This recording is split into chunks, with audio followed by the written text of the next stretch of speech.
कोल्हापूर महानगरपालिकेत 8 जणांची स्वीकृत सदस्य म्हणून 20 फेब्रुवारी रोजी निवड होणार आहे। त्यासाठी 17 फेब्रुवारीपर्यंत अर्ज दाखल करायचे आहेत। स्वीकृत सदस्यांसाठी असलेल्या नियमावलीबाबत नगरसचिव सुनील बिद्रे यांनी गटनेत्यांना माहिती दिली।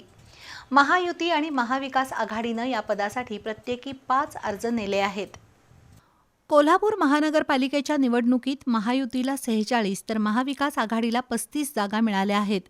81 जागा असलेल्या महापालिकेत 8 स्वीकृत नगरसेवक नियुक्त केले जाणार आहेत। त्यामध्ये भाजपला 3, शिवसेना जनसुराज्य आघाडीला 2 तर काँग्रेस महाविकास आघाडीला 3 जागा मिळणार आहेत। या पदाची निवड 20 फेब्रुवारी रोजी होणार आहे। त्यासाठी 17 फेब्रुवारी रोजी अर्ज दाखल करावे लागणार आहेत। स्वीकृत नगरसेवक पदासाठी शासनानं नियमावली तयार केली आहे।